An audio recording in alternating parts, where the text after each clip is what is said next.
Assalamualaikum warahmatullahi wabarakatuh. Saya Lisa Prameswari, mahasiswi Universitas Aisyah Yogyakarta, Prodi Keperawatan semester 5.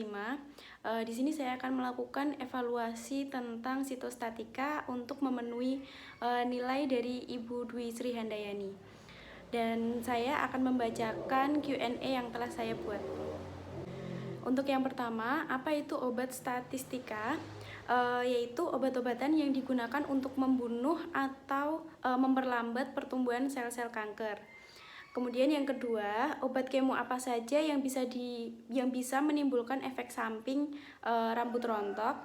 Yang pertama itu adalah adriamycin, kemudian metotresate, kemudian sitosan, dan yang terakhir tasol. Nah, untuk pertanyaan ketiga, efek samping obat dari sitostatika ini yaitu terjadi selama pasien menjalani kemoterapi adalah mual muntah, bintik kemerahan, nyeri kaki dan tangan, sulit digerakkan, sulit tidur, lemas, gangguan mulut atau tenggorokan, susah BAB, bisa jadi juga diare, dan rambut rontok. Yang keempat, fase pemberian obat sitostatika yaitu absorpsi atau penyerapan obat, kemudian distribusi atau yaitu obat telah diserap dari proses absorpsi, kemudian metabolisme yaitu penguraian dari molekul obat, dan yang terakhir ekskresi yaitu hasil pemecahan enzim. Pertanyaan yang kelima, tahapan pemberian obat.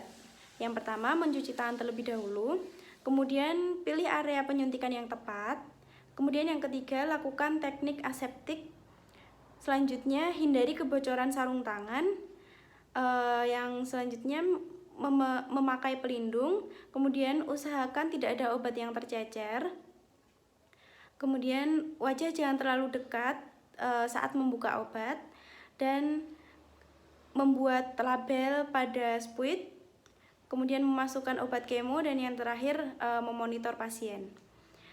Kemudian pertanyaan nomor 6, hal yang perlu diperhatikan dalam pemberian obat sitostatika yaitu benar pasien, benar obat, benar dosis, benar waktu pemberian, benar cara pemberian obat, dan benar kadaluarsa obat. Kemudian yang ketujuh, edukasi pada orang tua atau keluarga pasien dengan kita menjelaskan tujuan dari kemoterapi ini. Yang tujuannya yaitu yang pertama untuk pengobatan dan mengurangi masa kanker selain dengan pembedahan atau radiasi.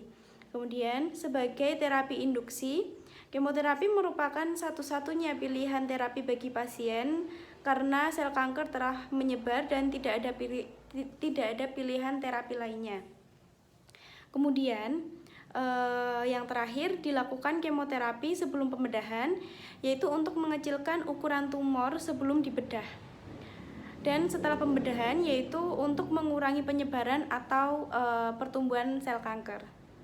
Pertanyaan ke-8, hal yang perlu diperhatikan keluarga pasien post kemoterapi atau pasca kemoterapi.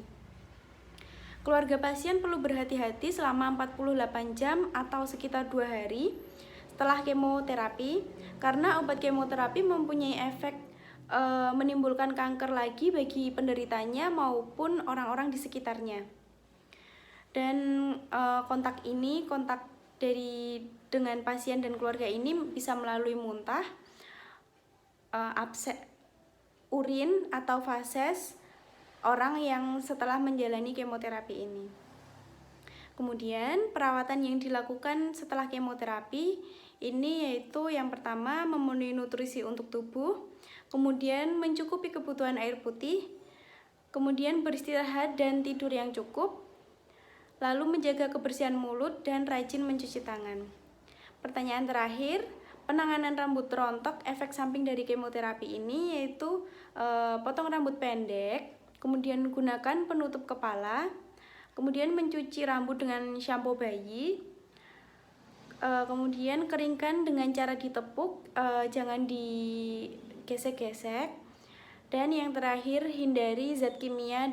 Sekian dari saya, kurang lebihnya mohon maaf. Wassalamualaikum warahmatullahi wabarakatuh.